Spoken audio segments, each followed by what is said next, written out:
আপ্রাণ চেষ্টা করার পরও মামলা জটিলতার কারণে এইগুলি নিরসন হচ্ছে না। আজ আসরের পূর্বে পয়েন্ট অফ অর্ডারে নোয়াখালী 2 মাননীয় সংসদ সদস্য জয়নুল আবেদিন ফারুক, তিনি 6 বার নির্বাচিত হয়েছিলেন এবং সাবেক চিফ হুইপ ছিলেন, তিনি তার পয়েন্ট অফ অর্ডারে তার এলাকা সহ সারা বাংলাদেশে প্রাথমিক স্কুলে হেডমাস্টারের অভাব এই নিয়ে তিনি এই প্রসঙ্গে একটি বিবৃতি দিয়েছিলেন।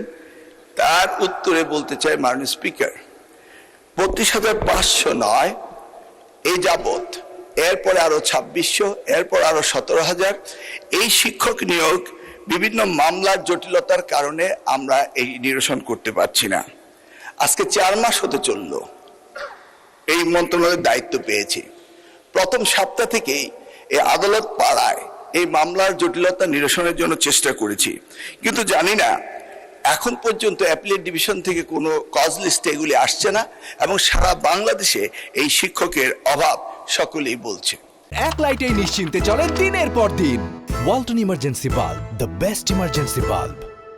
এটি একটি নয়, এরপরে এনটিআরসিতে প্রতিষ্ঠান প্রধান নিয়োগ, কলেজের প্রতিষ্ঠান প্রধান নিয়োগ, সেটিও মামলার জটিলতায় ঝুলে আছে। সেখানেই শেষ নয়, প্রত্যেকটি প্রাথমিক স্কুলে আমাদের দপ্তরি কাম নাইট গার্ড, সেগুলিও মামলার কারণে ঝুলে আছে। আমাদের মামলার যদি পরিসংখ্যান দেখি তাহলে হাজার হাজার মামলা আমরা দেখতে পাচ্ছি। মাননীয় স্পিকার, ইতিমধ্যে আরো 33,000 হেডমাস্টার পজিশন খালি হয়েছে। আপনি একটু ভেবে দেখুন, সারা বাংলাদেশে এই হেডমাস্টার এখনো যারা হেডমাস্টার হতে পারেননি তারা রিটায়ারমেন্টে চলে যাচ্ছেন এবং তারা হেডমাস্টার প্রমোশন পাচ্ছেননি।